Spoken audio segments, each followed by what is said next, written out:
NYXUS podcast. We're a little late, but we're here. We're here. We Sarah, made it. Sarah, my co-host, as usual. Tonight we have an amazing band to bring to you guys.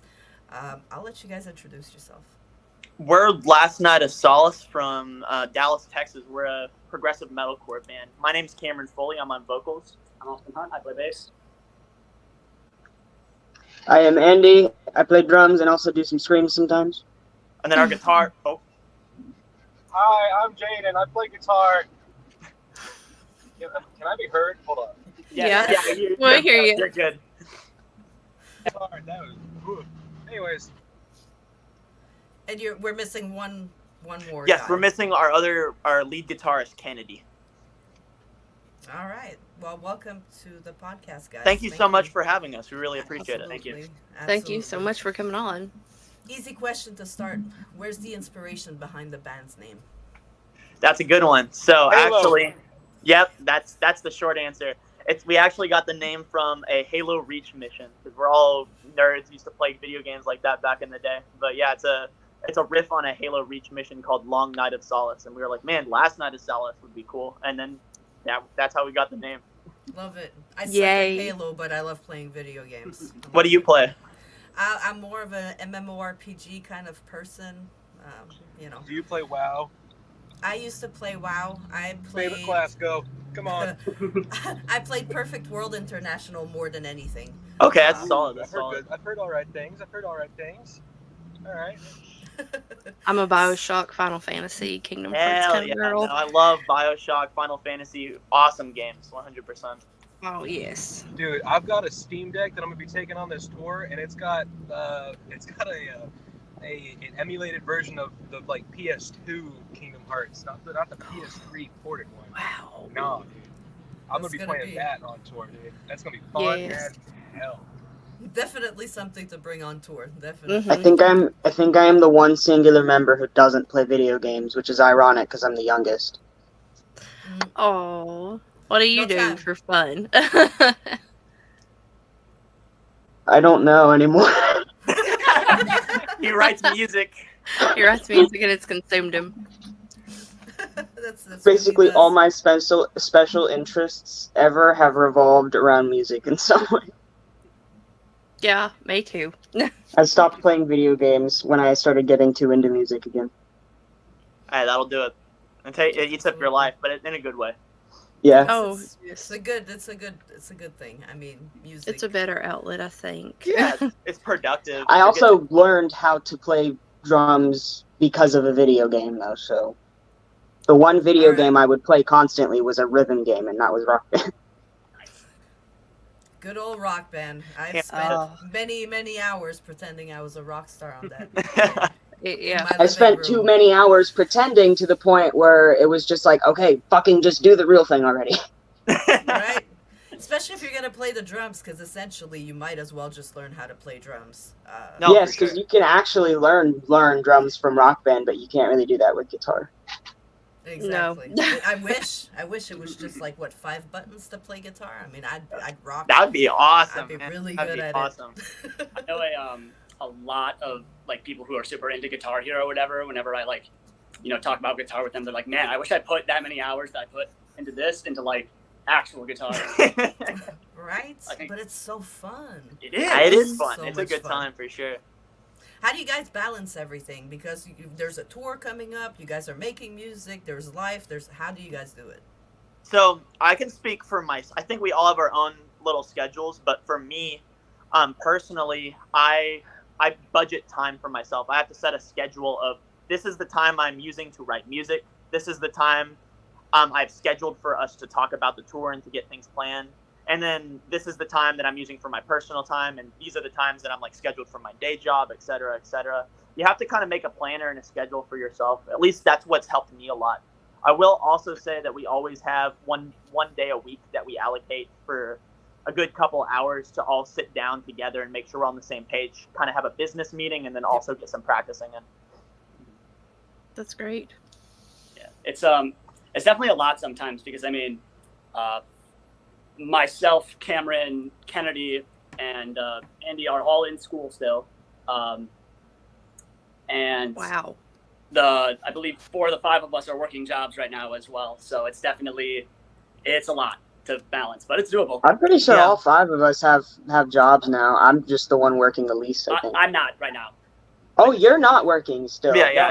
I despite the fact that it's summer, I'm still studying for school. He has a really hard major. He's a math major. Ooh. Ooh.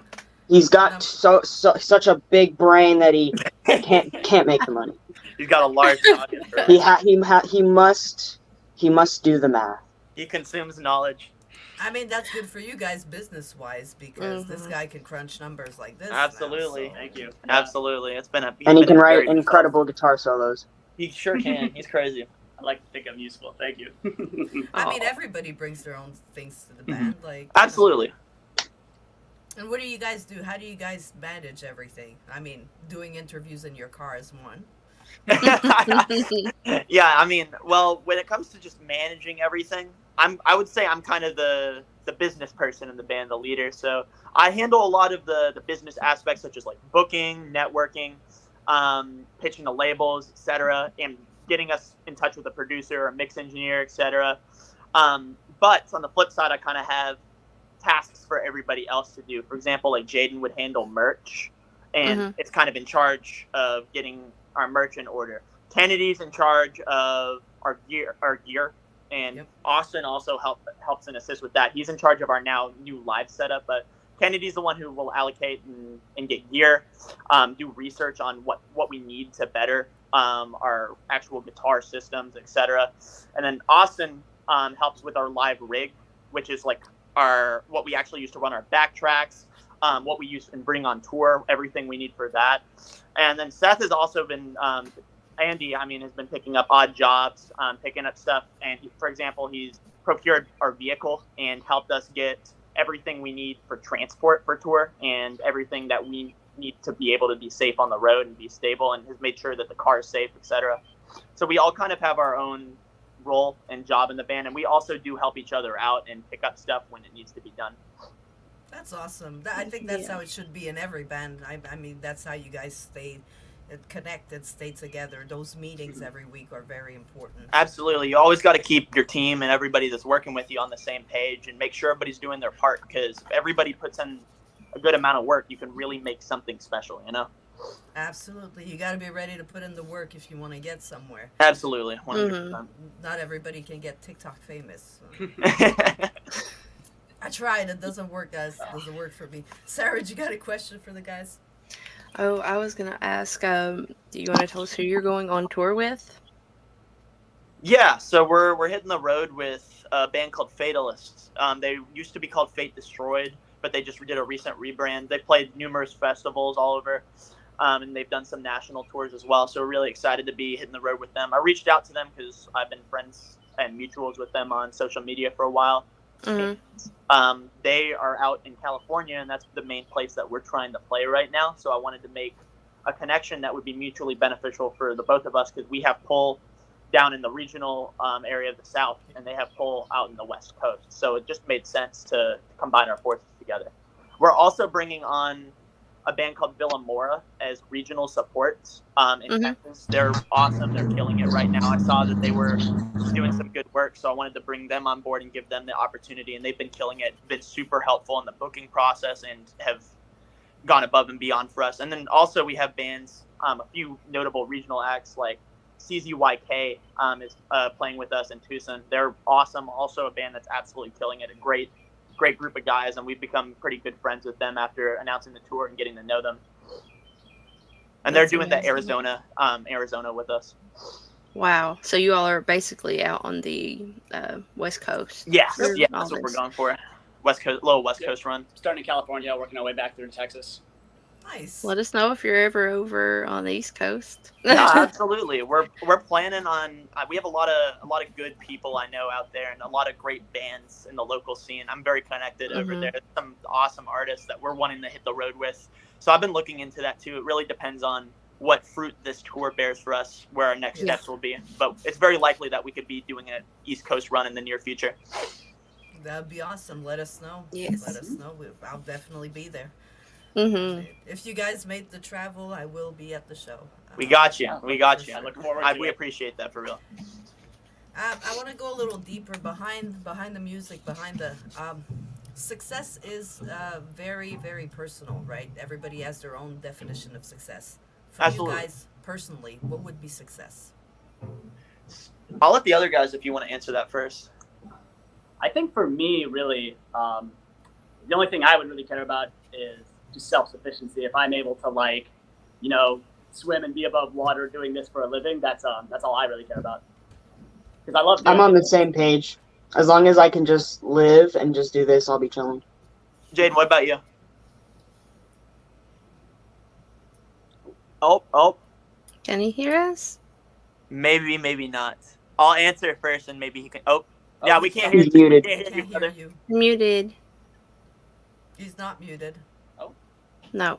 We just can't hear him. We'll figure it out in a second. He's heading over here anyway, since it was the last minute. Okay.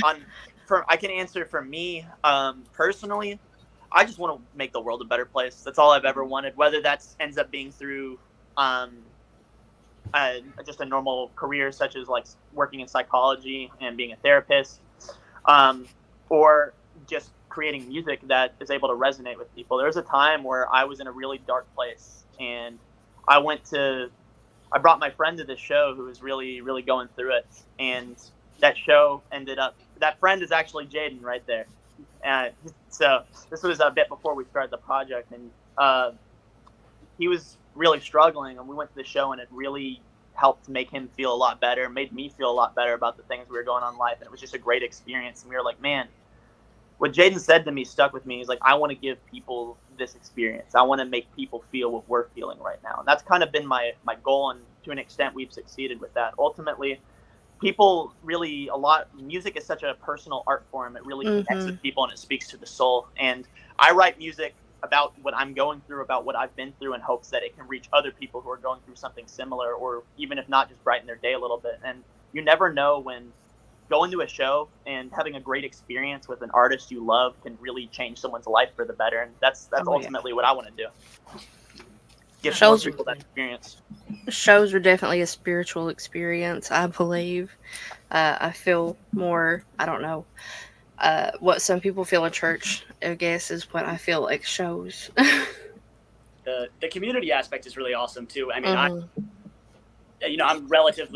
new to the project. I joined probably a year and a half after y'all had been active. Yeah. Year and a half, 2 years. And the people in the Dallas scene are just so awesome. I've met so many amazing, cool people doing this, and that aspect of it, bringing a bunch of people together at a show is really special. Absolutely. And being able to contribute to that and being a part of what makes it happen is really special. No, 100%. Absolutely. I started this podcast last year in January. Mm-hmm. And then I started going out. I'm in North Carolina. I started hitting the shows and everything. And since then, it's like a renewal. I feel better. I love what I'm doing even more. I mean, I get to meet amazing people.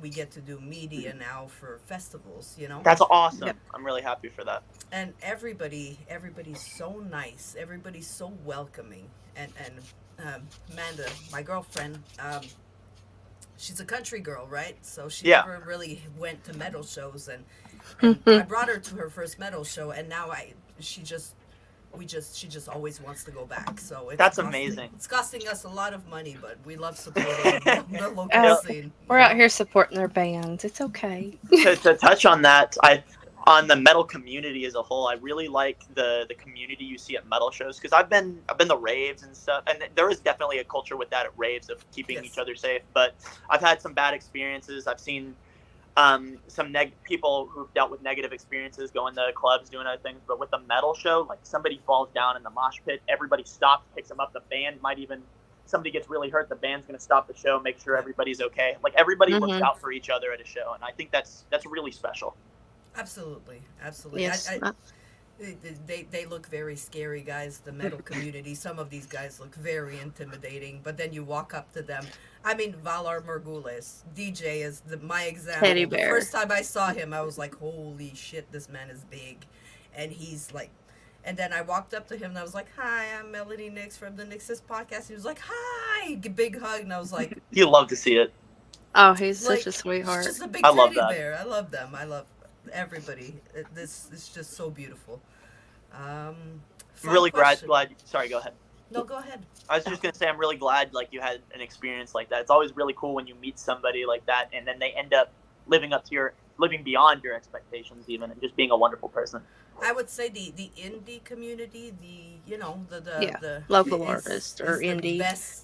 the best community. I mean, I've had that brush off with the bigger bands. You know what I mean? They can't be asked to talk to you. They can't take 5 minutes to say hi. But people right now that I'm going to see, that I'm spending my money on, is who I want to spend my money on, because Yeah. you guys are amazing. Like, this community is amazing, for sure. No, Fun 100%. Fun question for you guys. Tomorrow morning you wake up, there's a zombie apocalypse. You guys are all in the same house. Who goes down first? Who goes down first? So you're James apparently is he does. suggesting that one of us dies. Yeah. I mean, Okay. at one point, even in the best movies, somebody Who's ends going up down first? Who's going down? Well, all I know is I ran track in high school, so if we're going by the, you just have to be faster than the slowest guy, I think I'm okay. I'd trip a bitch and I'd survive. I'd trip So- a Yeah. Yeah, real. That is her go-to slogan. Needs a shirt. I'd trip a bitch. Absolutely, because I Oh. say the same. I say. Oh. There he is. All right, we have him back. He's walking in right now. How's it Okay. going? But yes, I would trip a bitch to stay alive. I'm sorry. I don't run fast. I would sacrifice myself. I am the fattest, and I'm also the slowest. So I think I'd be good eating. I think if you salted me pretty well, you'd have like good jerky for about a week or so. Outside of that, you're on your own. Hey, That'd be hey, good. thank you for taking one for the team. No, I Thank appreciate it. Thank you for No. your sacrifice. So if you guys could build your own tour lineup, dead or alive, who would it Local be? or famous? Yes. I'll let the other guys answer first. I've been talking a lot. All right. I'll go. My obligatory answer for every interview is always going to be era. But since you said dead or alive, I would like to go with, just for the fun of it, Bach. Bach would be an interesting. Yeah. Are you talking about Mr. Johann Sebastian himself? Yes, I feel like he could pull a big crowd. He would. I think that would go very well with us. I mean, I go pretty crazy. I mean, all right, we out here with Johann Sebastian Bach, Back from the Dead tour. Like, I think that would blow up. Yeah. Blow up. yes, Absolutely. the Back from the Dead tour, and it's that would be Awesome. very What about you? funny. Well, I'm saying, if we're You can reviving, get two for your genre or not.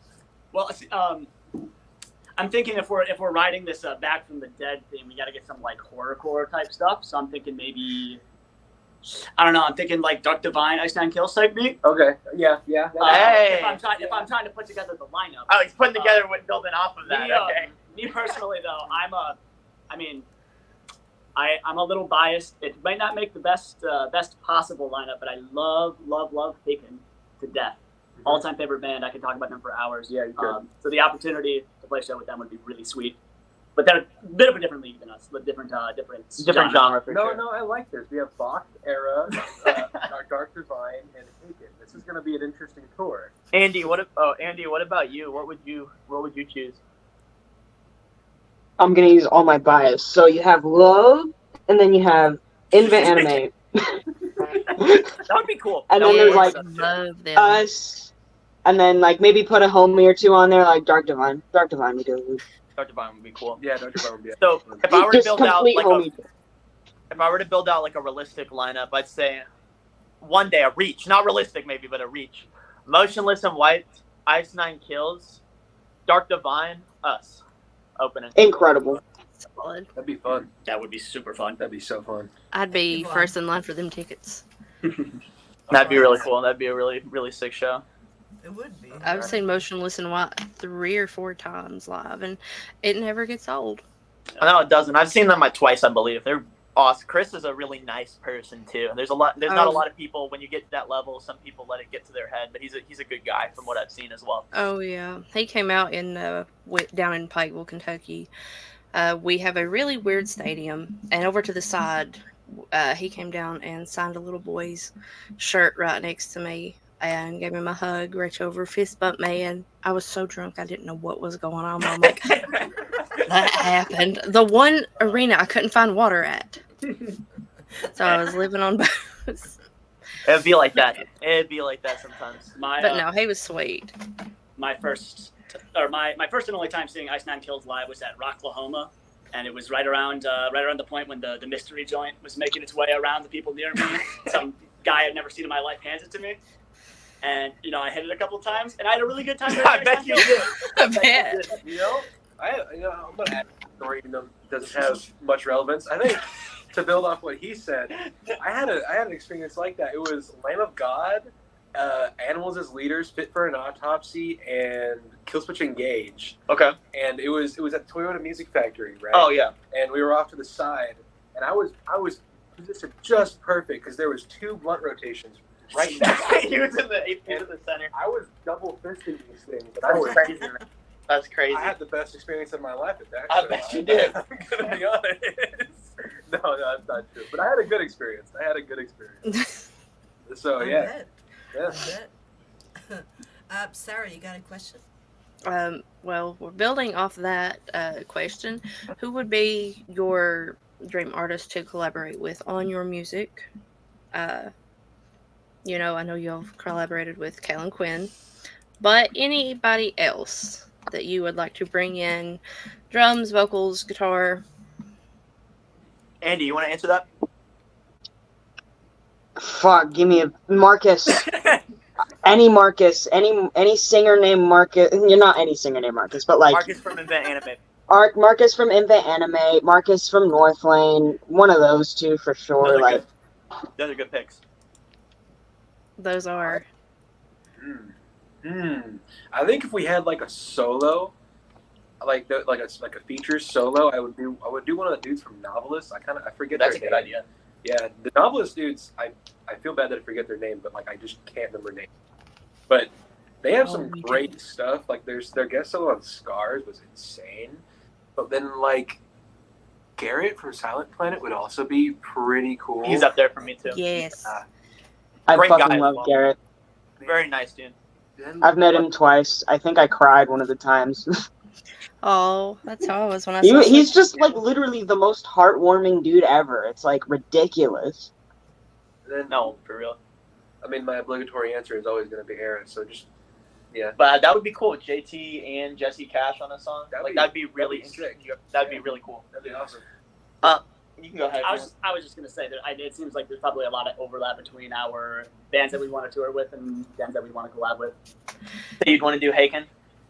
Well, no, that's not what I said. But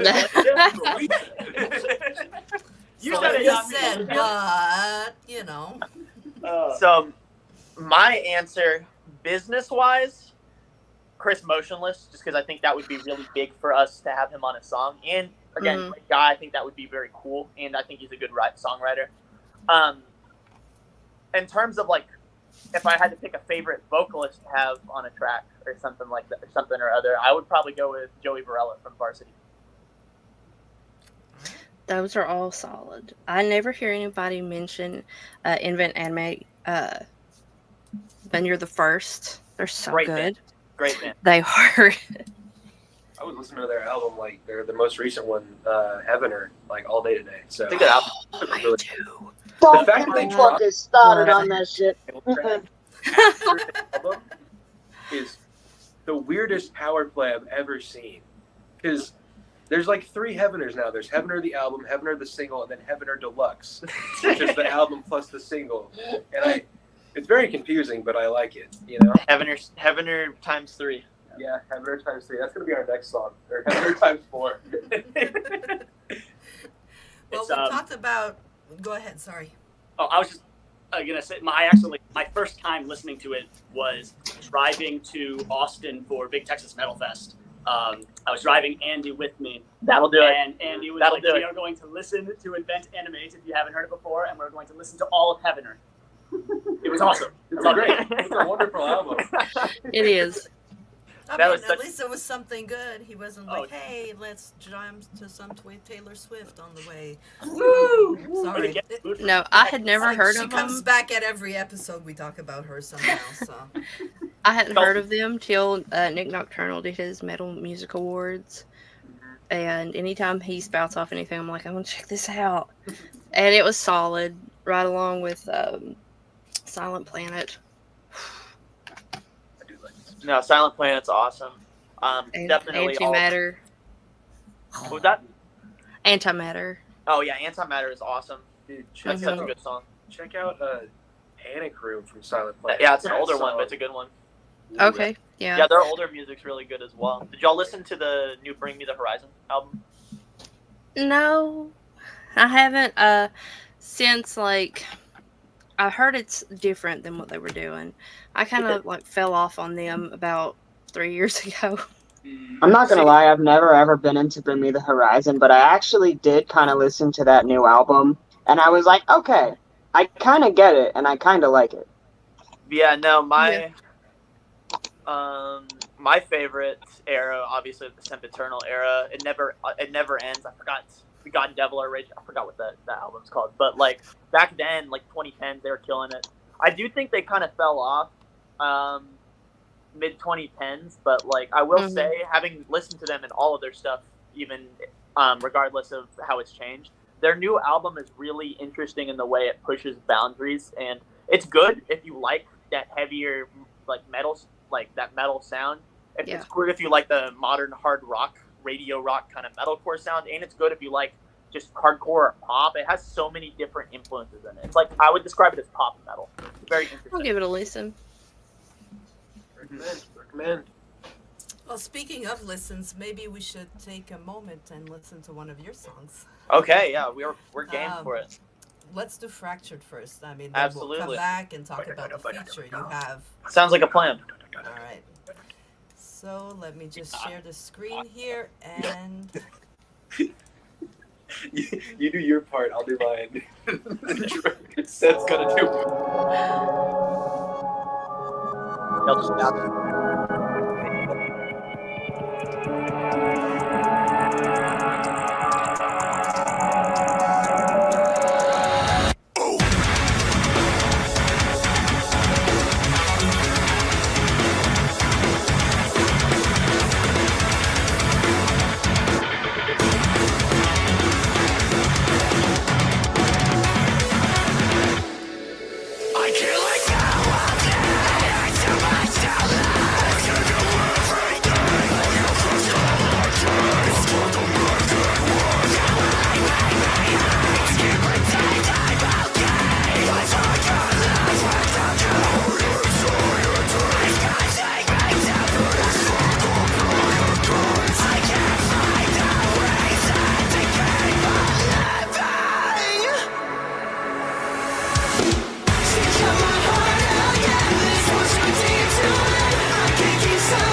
This one's too deep to mend. I can't keep suffering. I'm all alone in my head. I want you hurt.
Sweet.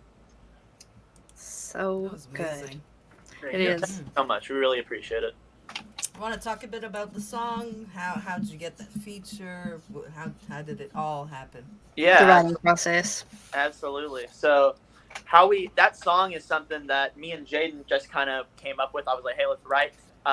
We had this reference song. I think it was a Kingdom of Giants song, and it ended up sounding nothing like that. But I was like, I want to do something similar to that, but do our own kind of spin. I want to make this really powerful, like rock mouth. And he's like, all right, bet.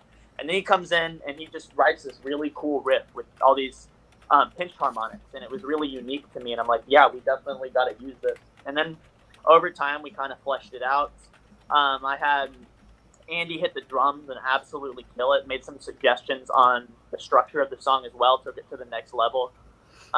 Everybody, like, it was a collaborative effort. Everybody worked really hard on the song, and then we got it to the point without having a feature. So originally it was just me doing both the choruses, but I was like, I wanted to have a really strong feature on this track, and it just so happened when we played So What Music Fest last year, 2023, I ended up meeting Kellen Quinn backstage because we were all just kind of walking around, getting the lay of the land. I was with my media team. We were just like looking at the backstage, kind of scoping things out. And he happened to come out of his trailer, and I just ended up striking up a conversation with him. Really great guy. And I asked him if he was interested in maybe hopping on a song with us, and I kind of showed him the song. He said he was absolutely interested, and he gave me his contact info. And from then on, we kind of kept going back and forth with the track, making sure we both were happy with it. But yeah, it was a great process working on it with Kellen. He absolutely killed it, took it to the next level. Oh, That's yes. awesome. His voice is, it threw me. First time I ever heard him was with Good Charlotte, and I'm like, that's a dude. And then I saw him, and I'm like, That'll do it. Yeah, no. No, his voice is so crazy. I don't know what note he hits the highest. It's contra tenor. It's like above a tenor in the male vocal range, or you might even be up to the point where you're an alto, which would be very interesting. But Yes. yeah, he's way up there. It's really cool. Yeah, Absolutely. He's very unique. When we were writing that song, we got Kellen on it. Because I tell my family sometimes, like, hey, we got this song, right? So my cousin, his wife is like a huge fan of Sleeping with Sirens. And so they were one of the first people I told. I was like, hey, guess who we got on a song? And you know whose wife I'm not on speaking terms with anymore? Because of no. jealousy. Dang. Yeah, that's crazy. That's crazy. No. I will say also for any other aspiring artists out there, I know he does a lot of features in the scene. He's very supportive of the local scene. So you never know. You miss 100% of the shots you don't take. If you ever wanted to get him on a song, reach out to him. He's also in Sonic. Just saying. He is in Sonic. That's true. They put him in the Sonic song. That's crazy. Yeah. Absolutely. If you don't take the shot, you'll never know. You fail every shot you don't take. Absolutely, 100%. That's how Hey, if you know the shot's gonna work out for you, then how about you take the shot? Yeah. Kellen will work And even out if with you you. don't. Get Kellen on a song. Boom. Yeah. Absolutely. I wouldn't say we knew for sure, but it was really cool that it ended up working out how it did. Yeah. Super. Well, you just give it a try and give it a try. It's like with the podcast, we're reaching, and some people I'm like, if they even just open my message, I'll probably like fall off of my chair, But if you don't try, you don't know. You never know. I've had moments like that with people. It's really cool. Never turn down a shot. Exactly. Hey, I know you feel don't, that Hannah. one. I feel What that kind of shot are we not turning down? It's particularly funny for me because all this stuff went down before I was in the band, right? And I've been friends with Cameron for 2.5 years now, and I'm well used to. I'm well used to. I've heard so many songs like through so many different stages of production. I remember when you showed me like the Archetype demo before it had vocals on. That's crazy. And but somehow all this like was completely off my radar. So by the time I was in Europe during So What Fest, but I get back, it's like, okay, let's do this band stuff now. Cameron's in the car. It's like, oh, did we show you this song? And it was basically done. And it's my favorite song that these guys have done. It blew me away when I first heard it. Thank you. I wish I could say I had something to do with the writing of it. But you're doing some really good work with the newer music. I'm really excited. Dude, I'm grateful that you're here. Some of the stuff you've written I don't know. Like, goddamn, bro. I'd say some of the stuff you've written that on some of our newer music is my favorite. Yeah, Taking dude. it It's to the next level. gnarly. I'm very excited about the stuff we're working on now too, as well. We have too much musicals going on in the house. Just call me Hamilton. I'll never miss my shot. Goddamn, babe. Oh my god. I love it. Evil question. Mr. Evil Burr question. out here for real. Mr. Burr. We have our own twist on like Disney curses and so Okay. I'll put my own little curse on you, the NYXUS curse. For the rest of your life, you can only listen to one song. One Okay. song only, not an album. A song. Falling Back to Earth by Haken. That's a good one. Next question. That's a good one. Wow. Wow. That was quick. That was really quick. Andy, what's your song? Oh, White Hot by that's a Love. good one. That's a good one. It's a good diverse song. That's good. Yeah, that's a really hard question. That's a really tough Because I'm trying to think of a song that will help me through every emotional experience I might have. I need a song that suits all of them. Take me back to What's a Eden song with that's Sleep gonna make Token. you pissed, sad, happy at the same time? I'm trying to think of an answer that will let me listen to every song because I don't want to listen to one song. So, I don't know. I'll just give a legitimate answer. I'll do Ember by Plenty. That's a good one. Mm-hmm. This is problematic for me because I listen to like all sorts of music. I'm an EDM head. I love dubstep and all that. I like big metal, rock, rap, everything. So that's hard. I would have to go with Scars by I Prevail just because it's a song that I see myself coming back to year after year. Yeah, All right. I can All get right. behind it. Good choices. That was the quickest that has ever been answered. That answer. Yeah, it's like, dang. Well, he's just insane. Yeah, that song has been my all-time favorite song for. I haven't even thought about it in a while. I think we're coming up on 6 years. The album that song is on, The Mountain, completely changed my life when I listened to it. It was like 2 a.m. and I just couldn't go to sleep. Real depressed. I think right before COVID. So not a great time for me mentally, and I just couldn't sleep. So I was like, I've seen this band on, Spotify has shown me a couple songs. I'll listen to this album. And it was like, I have never been the same since that night. And that particular song has always really stuck with me for some reason. I'm not sure why, but I cannot recommend it enough. There we go. No, absolutely. I think over 100 episodes, I don't think we've repeated one song once on that question. Really? No. That's really cool. It just goes to show you how subjective music is and how it touches everybody differently. Absolutely. I don't want to think of a song that might repeat. Y'all have heard King for a Day before, right? Y'all have had that one. Mm-hmm. Okay, I was gonna say. Oh yeah. I was gonna say that Love one. that one. You've had to have had that one on. Oh yeah. Yeah. I'm trying to think. That's one of my kids' favorite songs. No, it's a good one. It's a good one. Yeah. I think I heard King for a Day before I even really knew what emo music was. Actually. It was a song that you could play on Rock Band, therefore it was in my brain. Yeah. See, I did the mom life early, and I didn't listen to a lot of stuff that I wanted to for a long time. And I heard it about, I think, 4 or 5 years ago when we was all stuck in with COVID. And that's when I heard it for the first time, and it's been on my playlist ever since. No, I don't blame you. Have you guys heard "Eye of God"? It's an era song. Yeah. Dude, you guys should We listen. love Era. Dude, Yeah, it's a "Eye good of song. God." Dude, that song. I come back. It's my scars. That's your song. I don't remember what that song sounds like, but I remember when it came out, it was just kind of like oh my god. Yeah, it was next level. For a sure. jaw drop. Yeah. I'm gonna have to listen God, to I it. love that song. Absolutely gonna have to listen to it. Era's solid. I have a case of listen to everything over and over again, so I'm like the opposite of Cameron. I listen to the one things over and over again just to kind of season my brain in it so I can write exactly like that. So I think that's how I easily picked a song and how I'm just like, no, this, easy, option. How did you all come together as a band?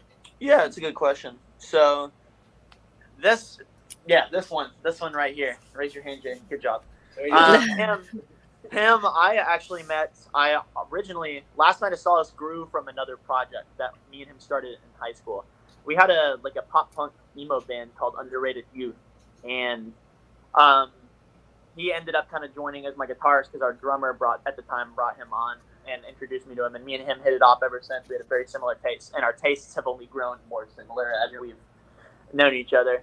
In our writing, we had just great synergy writing, and then eventually, I kind of got into a position where I think it was really after that concert when I mentioned earlier, that kind of was a life-changing experience. I wanted to take things more seriously, and we rebranded. Our drummer left to pursue other things because it wasn't really his cup of tea when it came to the style of music, and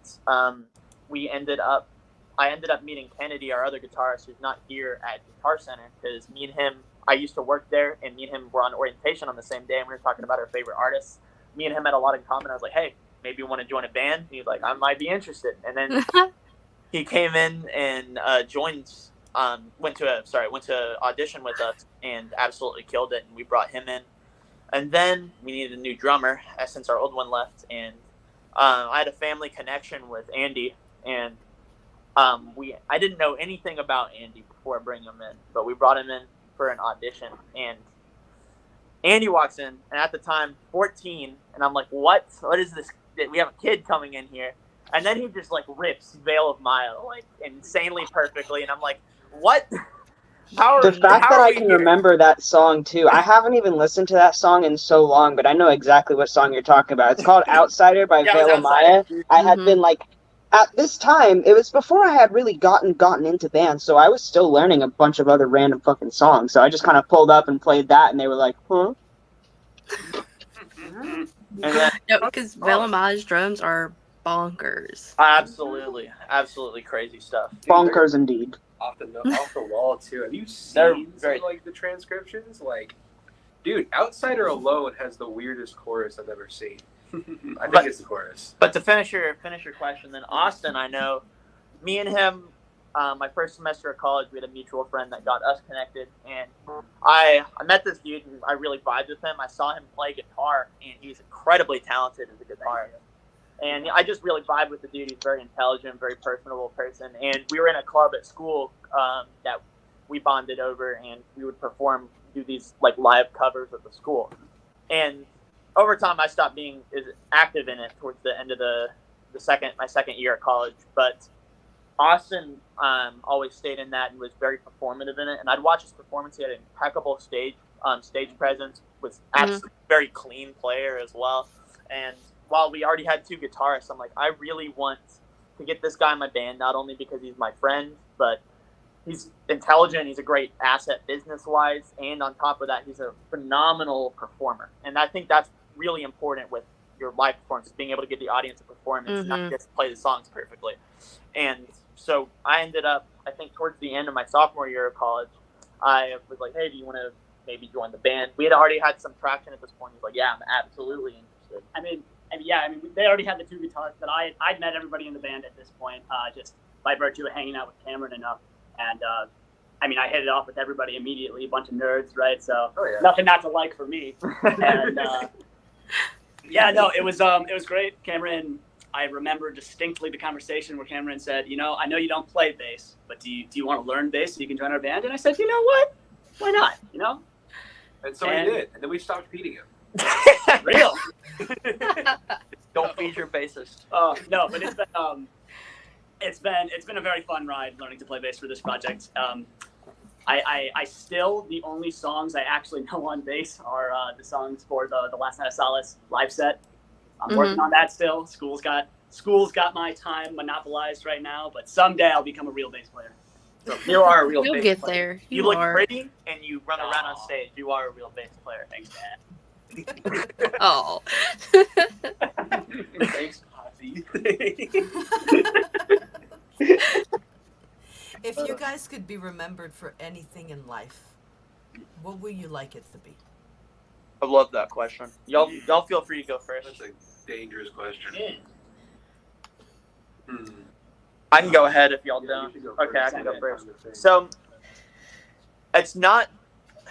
If for me, it's not really about being remembered, but if I did want to be remembered by something, it just generally by making the world a better place. I would want to be remembered for either making a song or giving a show, because I don't feel like I would be remembered.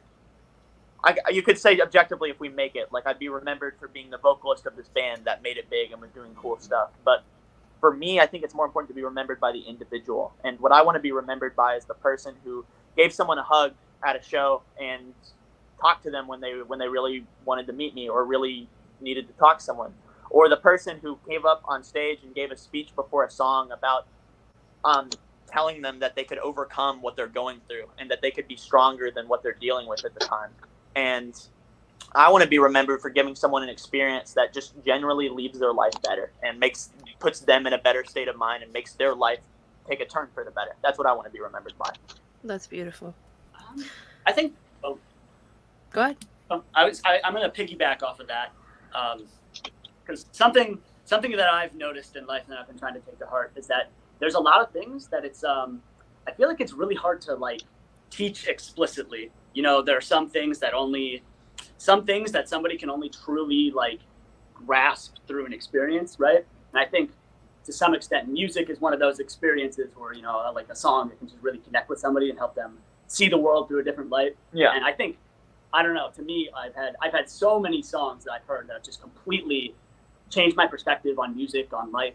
And if I can, I guess, you know, it's kind of similar to what Cameron is saying, right? Where if I can provide a concert experience that really resonates with people and gives them that, and some, you know, that message could be you're stronger than you think you are. You know, somebody's like, I don't know. I guess there's a lot of messages it can be, but if I can do that for people, if I can give one person the same feeling that I got when I listened to Flippin' Through the Fire and Flames for the first time, and I thought, oh my gosh, I didn't know that was possible. That's a really cool answer. I'd be happy about that. That's a really cool answer. I like that. Mm-hmm. That, for me, is a tough question to answer, because I feel like I, as a person, am a man of many things. If you know me, like, personally in any capacity, you know that, like, I cannot stay on, like, one thing always, which has its detriments, I'm not going to lie. But, like, I'm not just a band member of Last Night of Solace, right? I'm also a nerd that, like Austin put it, or, you know, to, like, my girlfriend, I'm some dude that is all over the place. But regardless, I feel like the common thread is I am me, right? Yeah. And I think that is what I'd rather be known for. I can't predict what I'm going to be like by the time I'm, like, dead and gone. But how people remember me, I would rather it be for being unapologetically myself rather than anything else. Because if I can exemplify that being yourself is fine and still do what you want, then I would want more people to do that. I love that. Yeah. Beautiful answer. That's a good one. How about you, Andy? I'm gonna fucking try to answer this. I'm gonna try my best. Don't overthink You got this. it. Don't overthink If it. I had to align with any sort of thing, it would be kind of close to Jaden's idea with it, because part of me is I don't care that much how people think of me or remember me. Like, I don't want to be remembered as some piece of shit, but I don't want to be, I don't feel this big need to be remembered as, oh my god, they did all these awesome things. But, that being said, I would want to be remembered just as this kind of person that did their thing, and they didn't give a fuck about all the other people. Because that's kind of how my entire thing has been. Because my entire childhood, I'm always the fucking different person that does all this weird, different shit. And when people talk to me, they're like, wait, what? Huh? Like, wait, you just do music? Like, I'm a very fucking weird kid, and I'm not normal. I do different life choices. So I kind of just... But I do it, and I mind my own business, and I don't care about what's the correct thing to do or the correct really path cool. in life. I just want to be happy, and I just want to achieve what'll So setting an example that you don't have to conform, you don't have to be normal to Yes. be happy. I like that a lot. Yeah, It's really cool. I do too. I think You more should be people able to should be learn like, and take from things, but you shouldn't have to be that. Yeah, I go with you you. know, so many people push that you should be this certain way in society, and you know, you don't have to. I Fuck mean, it. Don't let them put you in a box. I'm Absolutely. with Andy. Yeah. I'm a with mom Andy. of two, but Fuck you 'em know, all. I drag Oh, my wow. 13-year-old to shows. I shoot really cool. concerts. You know, we do our thing. And people are like, "You got kids?" And I'm like, "Yep." And I drag them along with me in this journey because you know I want them to see that you don't have to be. We live I in a had very I had my Bible Belt 3-year-old in a community. mosh pit. Let's go. Like, let's go. Yeah, I've we seen live in a some Bible Belt tear up mosh. community, Oh, what's and Yeah, I've seen some kids tear up mosh pits. Oh. That being said, oh I want yeah, to on that. That's really cool of you to like show your kids the world and show them everything that they can be. And that you seem like you're a great mom. That's really cool. oh thank you. We've done Blue Ridge twice. Probably That's not awesome. more, but yeah, her first was 2021, and it made her day to crowd surf to Atreyu. That's She awesome. loves Atreyu, and then last year she just every time I'd turn around, she was 13 at that point, and I'd be like, "Where's Tira?" And her dad would be like, "Over there," and she was going up front to Born of Osiris. Good Good I band. love it. I love it. Let's talk about your music, guys. You're coming out with some new music soon, right? Yes, that's correct. So we have a new single that's actually dropping next Friday. It's called Phantom Pain. It's a really important song to me. It's about a personal experience I had. So you love somebody so much, you give somebody everything you have. Mm-hmm. You go overboard for them. Go out, maybe spend a lot of money going on expensive dates. Go out and pay expensive trips. Just give them everything you can, and then they just kind of leave you out in the dust and treat you like nothing. None of that mattered, and you feel used at the end of it. But the worst part of it is you have to look at it objectively, and they didn't mean to do that. In my case, at least, they didn't mean to do that. They aren't a bad person. It's just how things turned out because of their emotional state at the time. And that's what I wrote Phantom of Pain about, lyrically at least. It's kind of having this person that's your whole world and being thrown away by them, but then learning to realize that it's okay, and then remaking your own world after that and growing from that experience. But it's a very, as a whole, the song is a very genre bending track. It has elements of hip hop, even goth, metalcore, rock, deathcore. It's a very genre encompassing song, and we have a music video coming out with it as well. We put a lot of time and effort into it, and I'm really excited to show it to the world. And then in addition to that, we can talk about that in a sec. We also have an EP that's dropping on the 26th of July after our tour as well. And Phantom Pain will be the title track of that EP. Awesome. We'll be on the lookout for that. Absolutely. Where can we follow you guys to make sure that we don't miss any update? There's so many social media platforms out there. Where's the best place to see all the updates? So I'd go ahead if you want. Instagram and TikTok, probably. Yeah, mainly. I would say I'm active on Facebook, but I struggle to keep up with that, to be completely honest with you, with how busy. But Instagram and TikTok we're very active on. I'd say generally every social media platform and every music streaming platform, other than X. X is really X/Twitter is the only one I don't really touch, or we don't really touch. Yeah, I just don't like Twitter. That's fair. I've never liked Twitter. I tried it for like a year, and I'm like, it's ain't it. People are just so toxic on there. It's scary. My roommate goes on there, and he'll on Instagram he'll send me a curated highlight feed, and that's all I need. There you go.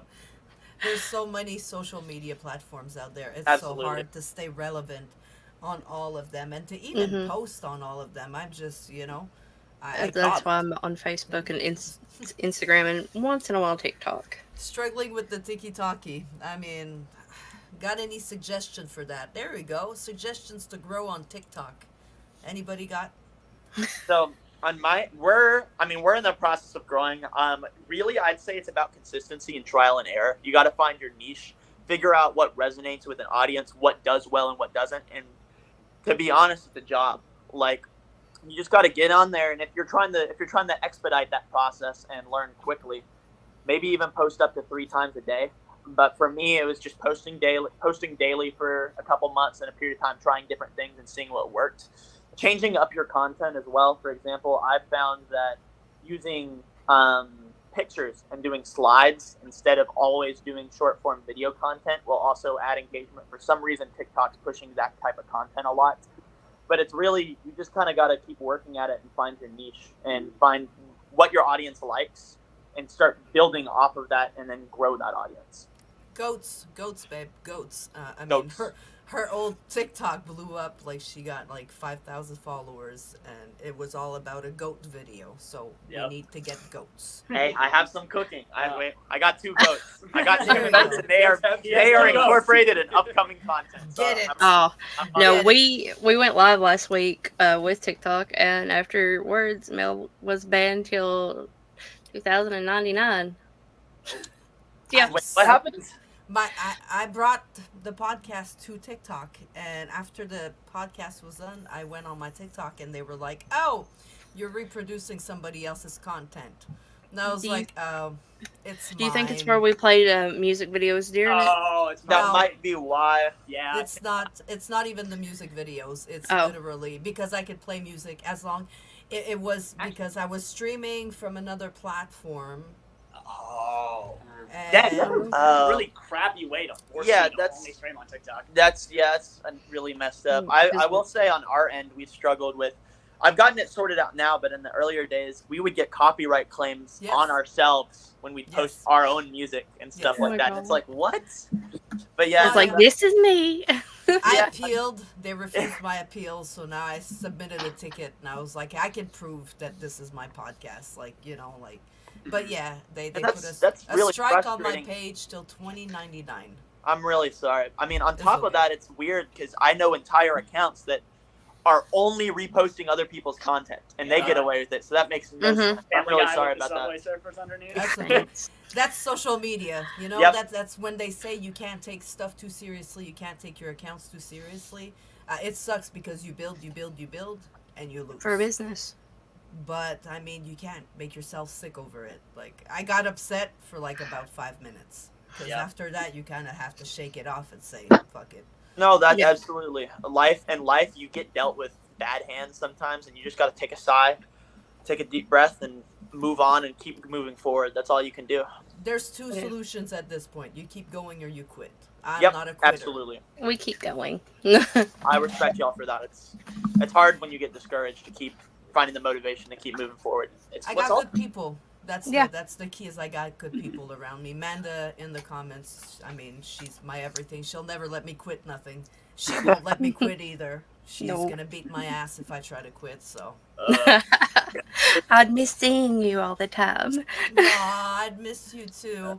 We got one more song to play. Then I'm gonna bring you guys back. We have just a few questions, and then I'm gonna finish with the NYXUS question, which is the most important question of all. Okay. Do you guys want to talk about the song? What is it? Which song are we doing? Too far gone. Too far gone. Too forgotten. Okay. So So give me a little introduction while I get everything ready. Andy's raising his hand. Go ahead, Andy. Yes.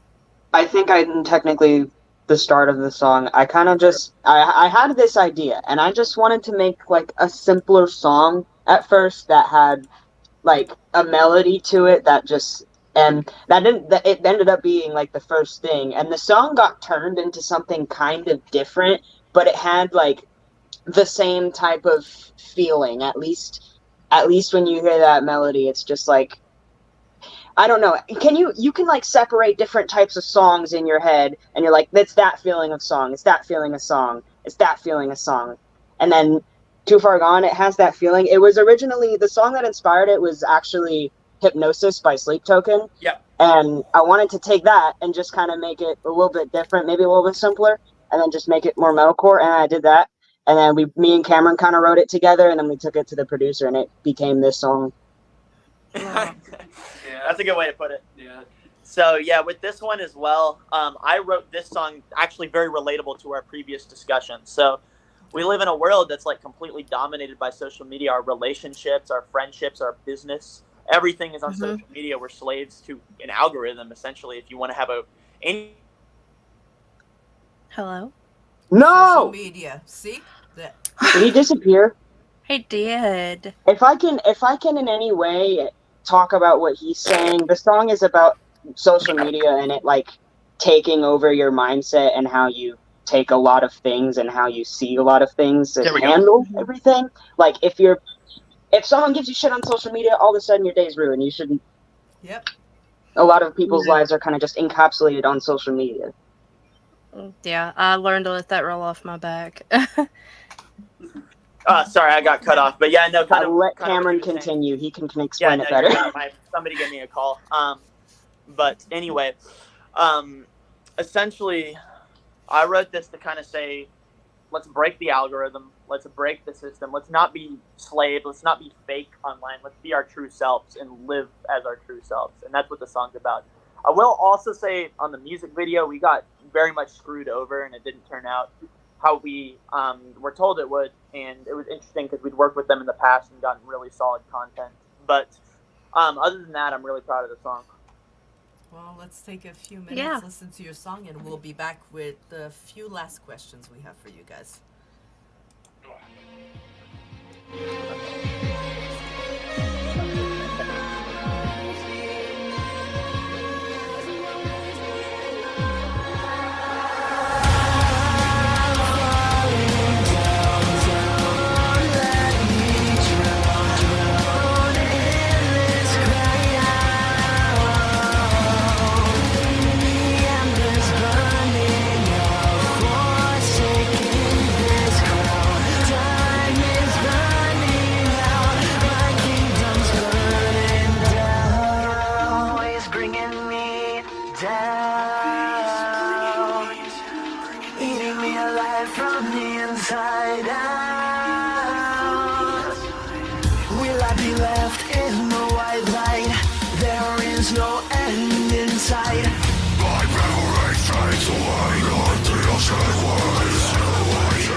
Hi, we're Visible, the wireless company that Are makes you? things Hi. visible. Hey.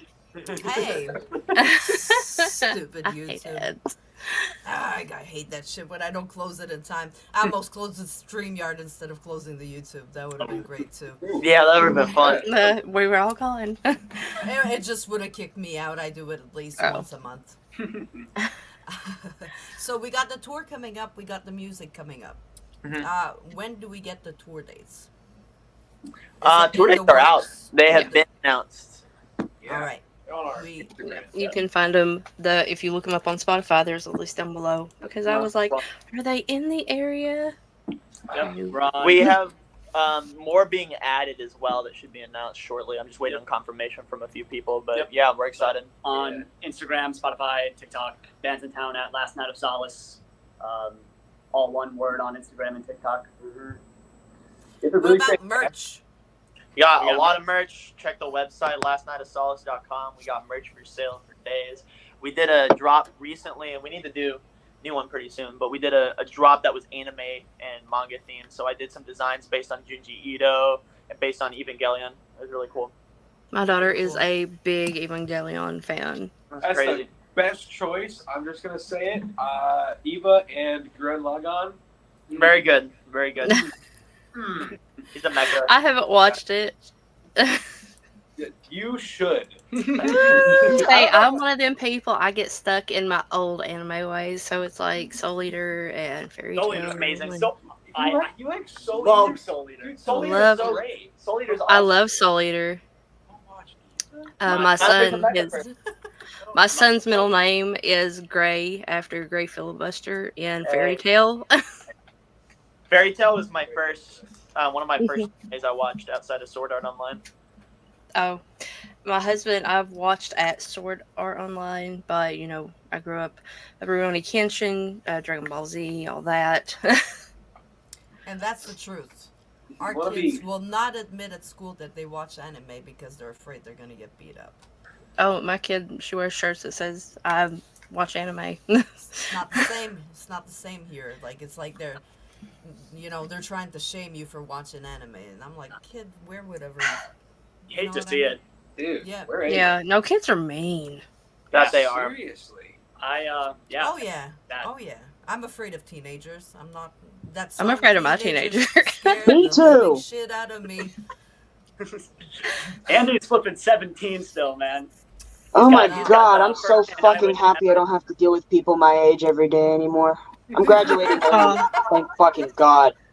Oh, that's my daughter's goal. She's doing everything early so she can get out of school early.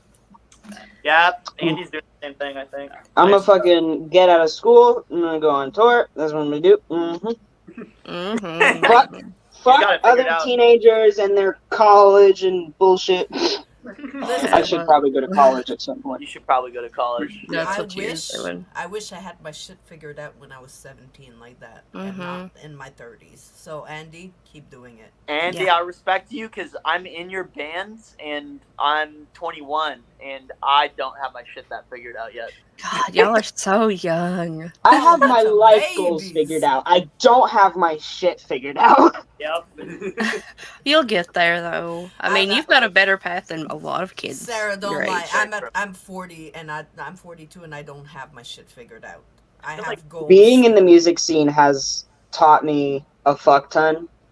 Mhm. And not only a lot about myself, but about living just as a musician. And I've kind of figured out how I want to go about the next few years of my life. Like, I'm not necessarily going to be trying to build the most knowledge or the most money or some shit. I simply want to make the connections to keep going in the music industry. Because part of the thing that makes people lose like motivation for some reason in the music industry is age. Like they think I'm too old for it, or I'm too old to do this. So I'm just gonna keep doing this shit before I'm even a certain age, just to keep proving you don't have to be a certain age to do a certain fucking thing. You can just do whatever the fuck you want if you know how to do it. I mean, No, this I mean, podcast, if it's not a proof of that, youngest person we've had was 13 years old, was a drummer, and oldest gentleman I had was in his far 70s and Wow. still rocking the stage and still drumming. Like, That's really cool. So there's no age. When people tell you I'm too old, that's just an excuse. There's no age. Just go get it. Get up and go get what the fuck you want. It's not going to be handed to you. Absolutely. Get up. Get it. No, I mean, look at Matt Heafy. He started playing when he was 13 years old, and now he's 35, 36, and still at it. Bro, you can simply look at Metallica. Those motherfuckers are so old and they still haven't put it down. Yeah. They'll never quit. they're Ozzy's the same way. Ozzy No, Osbourne just recently, I think, sang again. Like, If you got the heart for it, keep going, bro. Yep. real. I'm gonna keep doing. If the last thing I do before I die is play a show, then that's fucking great. He died peacefully at his home after he performed a show in his Not 70s. doing what you liked. I said, That sounds like a better way to go. I mean, Andy, what about a heart attack while you're on stage? How would you feel about that? Fuck, damn, that would be Because then very you're poor giving timing. people. Then people are like, "Oh no," and they have to see that. They're traumatized. Yeah, you're That would fucking suck. Let's just hope that we can delay that heart attack about like an hour or so, and then we'll be fine. in the green room. In the green room. you're gonna see Andy drumming and beating his heart at the same time. Come on, you fucker! Don't stop now. he's got What's He gets a pacemaker inserted while he's drumming. What's the Eye of the Tiger, right? Well, a live Eye of the Tiger cover where somebody's administering CPR on Yeah. demo. Yeah, I've seen it. Heart attack on stage, as metal as it gets. Yeah. Hold on, if you start Other than playing "Bleed on My Chest" while I'm dead, I might revive. Just go. The drummer heart will start going again. Just bring the Guitar Hero back. He's just gonna get up and be like, Yeah, yeah. Oh yeah. Give him my drumsticks. What has been your all's favorite venue to play that you've played ever? Factory in Dallas, hands down. Yeah. It's the biggest non-arena venue in Dallas, I'd say. We played with Escape the Fate, it was awesome, and Garzi, Point North, and Stitched Apart were on that tour. It was a really, really fun experience. I just love that venue. And also always great with the hometown. All the people in Texas are super, super sweet. Love it. Mm-hmm. Great, I don't great think this- energy in Texas shows. I don't think this counts because it was technically just for the festival, but like the Monster stage at So What 2023, that shit was incredible. That was to be honest. That was really fun. Me and Andy did features with our good friends in Notions, and they played on one of the bigger stages at So What. So while we were there for our own performances, we got to perform with them. It was an awesome crowd. A very great experience. I think especially they played both days, and I did features on both days. And the second one, especially, like it was a very surreal moment because I didn't even know I was gonna do it till like right before it. So I just kind of went up there, I started doing it, and then eventually you kind of realize how many people are in the room, and you're like, oh my god. Like I never even knew until like a long time later there was like over 1,000 people in that room, and I was just pulling out my little guttural like, and then they're like, wow, and then I'm like, huh? Yeah. That's amazing. The factory at Deep Ellum was a fun one for me. That was my second performance with the band. Mm-hmm. That's an insane second performance, by the way. Yeah, it was very fun. I also shout out to Cheapsteaks. I just think that venue. I love Cheapsteaks. Cheapsteaks is a fun venue. I was talking with Anthony from Dark Divine. He was like, bro, why don't they book that venue anymore? I was telling the tea on that. Yeah. But yeah, no, they even love it. All of them love that. The food's it's a fun great, venue. and the energy's great there. It's wonderful. So for smaller venues, I love Cheapsteaks. So for context, the Factory is like this really big, like 5,000 cap room venue, and then like where like Bad Omens would play, for example, and then Cheapsteaks is like this. It's on Elm Street, which is like the big center in Dallas where all the venues are, and it's like you go out stage and there's this really like shitty stage. There's like not lights. There's no sound equipment or anything. They just have like lights. It's a backyard with a bar. Yeah, that's my stage. And then they We've have got a few of Christmas those. lights for the lighting. And we played there with Until I Wake, Catch Your Breath, and Dark Divine, and it was really funny that Catch Your Breath played that venue, you know. But yeah, they're great. ironically, some of like the most fun shows we've played have probably been at that venue. yeah, but the crowd is great. It's a good environment there, even if Yeah. it's kind of a weird circumstance. But it's a I've fun. played Oh, yeah. I've played 2 or 3 shows there now. It's definitely just like it's got a certain vibe to it. Like Yeah. half the time I played there, like there was some sound issue, and other shows. I think I went and I saw another couple shows there, and there were sound issues again too. But every time, once you get that shit going, the energy in that place fucking goes, dude. Yeah, that's facts. Well, sometimes I you love take small the little venue shows. hiccups, right? You got to take the little hiccups with the. It's just part Dude, of there's a reason Knox being Loose on the did like road. a surprise pop-up show the day before their 2 hometown shows, was because they also needed to have the small hardcore show. Yeah. Yeah, You fun. need that shit, bro. You can't just play big shows for the rest of your life. That's venues where bands start. Like down here in North Carolina, we have the Milestone. The Milestone is not one of the most comfortable bars. It's sweaty. It's the when I went, the AC wasn't working. There was sweat pouring from the ceiling from a bunch of metalheads. You know what I mean? If you went outside to try to cool off, there was a huge storm. So all you did is really get wet. And humid. But The it was first one time- of the best fucking nights we had going out. So Hell yeah. Well, the first time I shot the Milk Parlor, which is one of them little shitty bars that they need somebody on sound because it will take longer to get sound going than the actual show will go. But the first time I went, it was pouring the rain. I was stuffing my camera gear under an umbrella under my shirt, and it was so muggy and so sweaty. And they had one little desk fan running. I'm like, what's this supposed to do? But everybody made up for it. You know, the crowd is really the band is great, but I love the crowd at shows because they will get the band hype, no matter how small or big the crowd is. If you've got a band that'll come on and play like they're playing to 5,000 people, it's solid. No, I get you. That's awesome. If the band's playing and you're not thinking about how incredibly uncomfortable you are, then they're good. Exactly. Yeah. No, I mean, I've Exactly. seen it was a rough time. Mindy from Dying Oath she was having a hard time. It was hot, and she's got POTS. Or we think she does. Did what she had to do. She always does. Guys, I appreciate you taking over an hour of your Friday night to be here with us, to let us pick at your brain a little bit. Thank you so much for what having the us. music is about. Yes. Before I let you guys go, though, I have a question that I ask at every episode, every end of the episode. It started off on my mental health week that I did last year. It's a question that affected a lot of people. It affected me a lot with the answers I heard. So I bring it back at every show.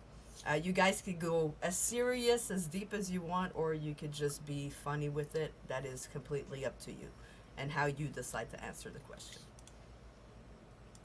If you had a chance to sit down with a younger version of yourself, okay, Andy, I know you're still young. All of you, Thinking. all of you. Are still I can young. still think of an Exactly. even younger, dumber version of me to talk to. Aw. But everybody can say something to their younger self. What if you had a chance to sit down at any point, at any age? What would you tell yourself? Go ahead. I would love to actually answer this. Hold on. Oh, he's standing. I'm going to get a little bit closer. So, okay. In my life, I have had multiple big events happen. You know, everyone's got their era, right? Most notably would be I have been hospitalized for attempted suicide twice now, and the whole thing, right? But but I've thought about this. I've thought about what I would change out of my life, or what I would attempt to change had known anything like this would come. But I think in my case, at least with how I feel about myself right now, I wouldn't say anything, because as much as those times sucked, as much as the lows have been really low, the highs have been moments that I don't think I would get without having gone through that. So I would rather go through that again and continue to have moments like that that are just peaks beyond belief rather than being like, hey, don't do this. I mean, I'm not saying don't get help if you're feeling like that. Obviously, help. That is, why I'm still around. But at the same time, put yourself in positions where you want to do more. Where you want to achieve more, but don't endanger yourself. That's a key one. Don't endanger yourself. Don't be stupid. Do it smartly. All right, but I cannot stress that enough. I'm not encouraging that behavior. Me personally, I wouldn't change my life as it has gone. So there you go. Well said. That was. Yeah, absolutely. There's no wrong answer here. Mm-mm. It's everything. No, is but I love personal that to one. you. Yes. So for me, a bit of a departure from that, but I would tell myself to be patient, because that is my biggest flaw as a human being. I'm not patient, and that's led to me struggling with anger issues in the past. That's led to putting myself in situations where I'm depressed and not in control of not the best control of my emotions. And if I had just sat down and waited, or been like, it's gonna be okay, I would have gotten through a lot of things that I ended up actually ultimately making worse for myself way quicker than I thought I would have. But in life, I feel like a lot of people rush to get what they want, and it's important to have a goal and know how to do it, but you have to do your research, you have to understand how to make it happen, and you have to know the best steps to take to make that goal happen. And if you rush into it, you'll learn and you'll make mistakes. But and that's important too. You can get, because that's what I did, and that's how I've gotten where I am. But if you're patient and if you just rush in, as a whole, I think being patient, you'll learn more about yourself. If you learn to be patient with yourself, you'll learn how to be patient and be a better person when it comes to working with others. And that's one of the biggest things, is being able to be patient with other people. Yeah. But ultimately, what set me back the farthest was I was just never patient with myself. And that led me to hate myself a lot of the time, because I didn't get everything immediately, and I didn't always succeed immediately. And you're not always going to succeed immediately. You got to learn to be patient, make these mistakes, and roll with the punches. Absolutely. Yeah. Okay, I think I got it.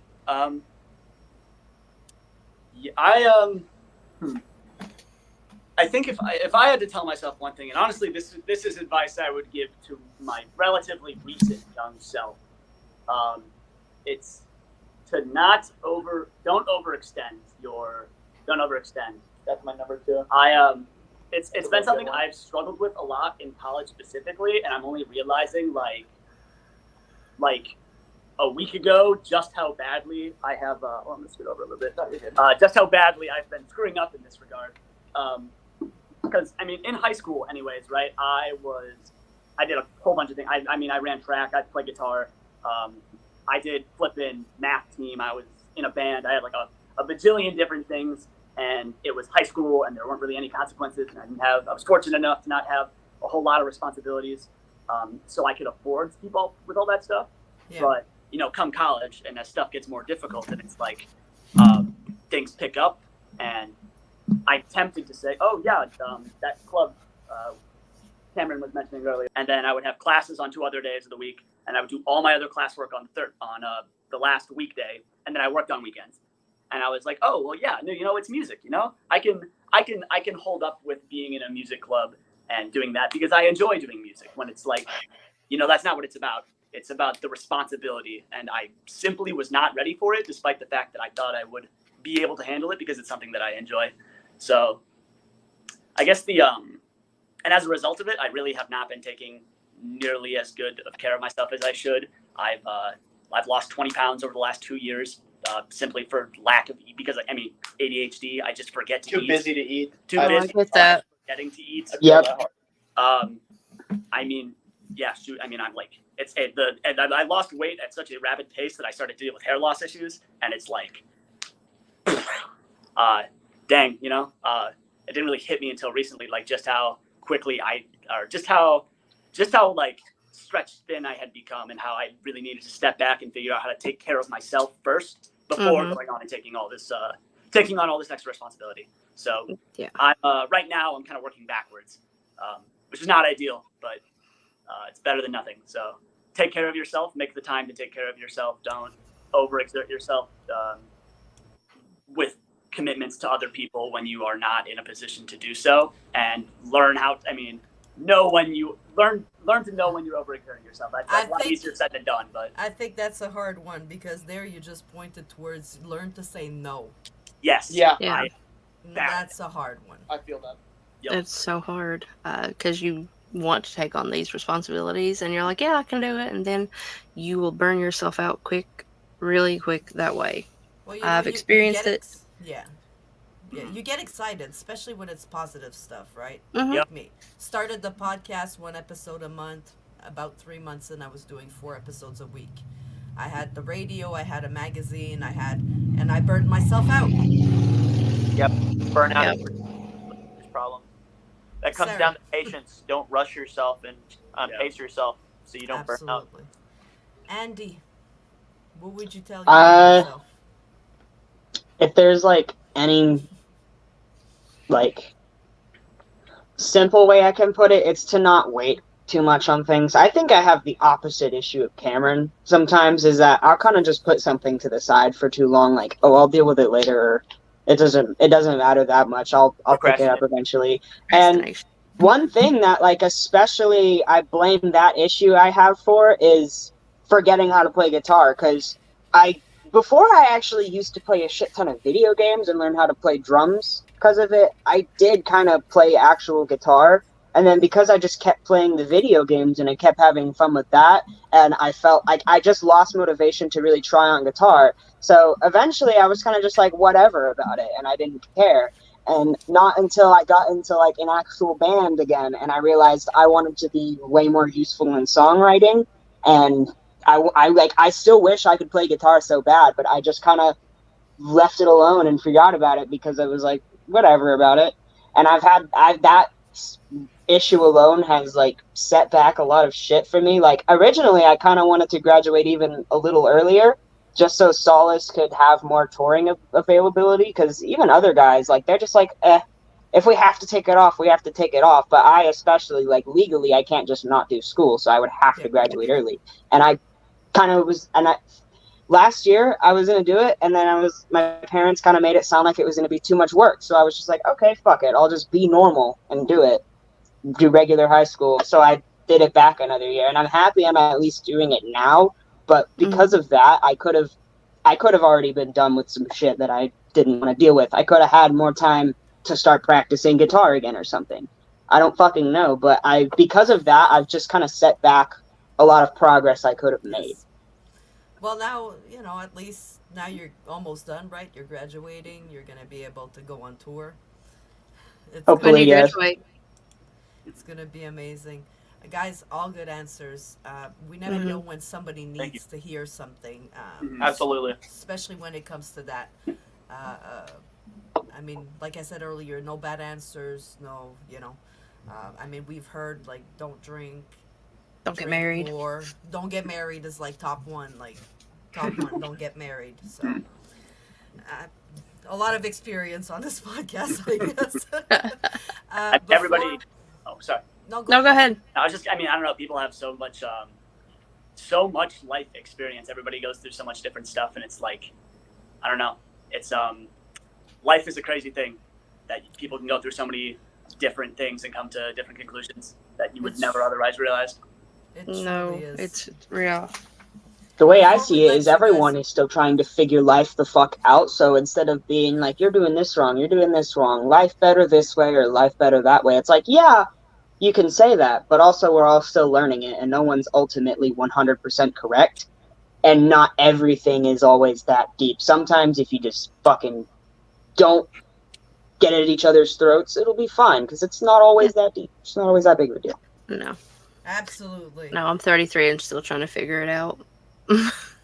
Well, sometimes you just gotta say fuck it and just, Fuck it, we ball is my whole mentality. Yep. Sometimes you just gotta say, fuck it, this the cards we gotta deal with them. Exactly. Yeah. Guys, thank you so much for being here Thank you, tonight. Thank you, man. Before I let you Yes. guys go, is there anything you want to say? Are you sponsored by somebody? A shout out? Go ahead. The floor is yours. No, but I got a cool deal today. Someone Yeah? sold me this for $550. Oh my gosh! Shout out that person. Now our tour will be slightly easier. At Gearheads. That's the Yeah, part of the show. Gearheads. At Gearheads. $550? You kidding me? Oh, That's a steal. Right. It's a steal. Yeah. Anyways. Well, this all I have. episode's going to be on YouTube. It's going to be on Facebook. If you guys want a copy, I will send a copy out to you. Sure. You can clip it. You can do whatever you want with it. It is yours. I appreciate you guys coming here. Yes, thank you so much. If you want to Thank you. come back after the tour and talk about the experience, you guys are more than welcome. Yeah, just hit one of us up. Or send me No, a absolutely. message. We might take you up on that. I appreciate you That'd be offering. fun. It's been a great experience. Awesome, Yes. guys. Well, you guys have a great night. And it was another Friday night on the NYXUS podcast. Good night, guys. Good night. Bye. Goodbye. Bye.